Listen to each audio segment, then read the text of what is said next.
আজ ৮ই এপ্রিল আমার জীবনের একটি অন্যতম সুন্দর দিন। ২০১২ সালের এই দিনে রাজশাহী কলেজ রিপোর্টার্স ইউনিটি নামের একটি সংগঠনের যাত্রা শুরু হয় আমাদের হাত ধরে। রাজশাহী কলেজে অধ্যয়নরত ১১ জন শিক্ষার্থী যারা সাংবাদিকতা করে, তাদের নিয়ে মূলত আমরা এই সংগঠনটির যাত্রা শুরু করি। এটি ছিল অনানুষ্ঠানিক যাত্রা।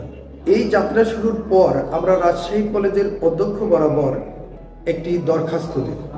এই দরখাস্তের মাধ্যমে আমরা অনুমতি চাই এখানে কার্যক্রম পরিচালনা করার।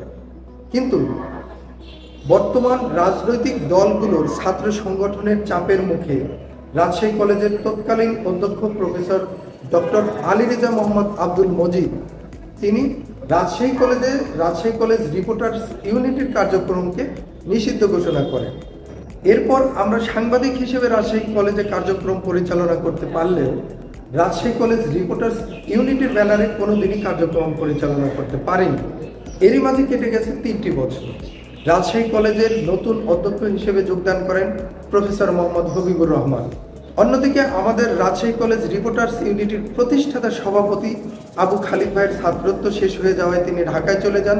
সাধারণ সম্পাদক ফেরদৌস সিদ্দিকী ভাইয়ের মাস্টার্স পরীক্ষা এবং অন্য আরও ২-১ জন সদস্যের ছাত্রত্ব শেষ হয়ে তারা রাজশাহী কলেজ ছেড়ে চলে যান। এমতো অবস্থায় আমরা সিনিয়র ভাইদের সহযোগিতায় রাজশাহী কলেজ রিপোর্টার্স ইউনিটিকে আবার নতুন করে ঢেলে সাজানোর চেষ্টা করি। ২০১৫ সালের ৩০ অক্টোবর আমাকে সভাপতি করে একটি নতুন কমিটি গঠন করে। এই নতুন কমিটি গঠনের পর থেকে আমি এবং আমার কমিটির সদস্য সহ রাজশাহী কলেজ রিপোর্টার্স ইউনিটির সদস্যদের অক্লান্ত পরিশ্রমের মাধ্যমে রাজশাহী কলেজ রিপোর্টার্স ইউনিটির জন্য একটি কক্ষ বরাদ্দ করে।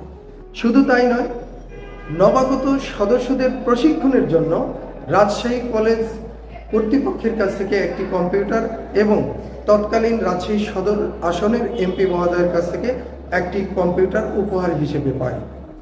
এরপর থেকে রাজশাহী কলেজ রিপোর্টার্স ইউনিটির সদস্যদের আর পেছন ফিরে তাকাতে হয়নি। ২০১২ সাল থেকে ২০২৫ সাল প্রায় ১ যুগ অতিক্রান্ত হয়েছে।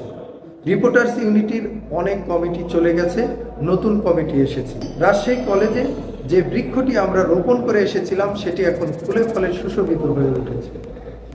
আজকে এই প্রতিষ্ঠা বার্ষিকীর এই দিনে রাজশাহী কলেজ রিপোর্টার্স ইউনিটির সর্বস্তরের সদস্য, শুভাকাঙ্ক্ষী এবং আজীবন সদস্যদেরকে জানাই আমার প্রাণঢালা অভিনন্দন এবং মোবারকবাদ। সেই সাথে রাজশাহী কলেজ রিপোর্টার্স ইউনিটির ২ জন নির্বাহী সদস্য মৌলি আক্তার এবং ঈশিতা পারভিন যারা আমাদেরকে ছেড়ে চলে গেছেন, তাদের রুহের মাগফিরাত কামনা করছি।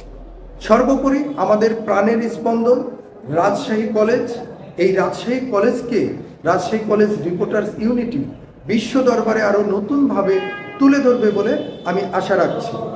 রাজশাহী কলেজ রিপোর্টার্স ইউনিটি দীর্ঘজীবী হোক, এটাই আমার প্রত্যাশা।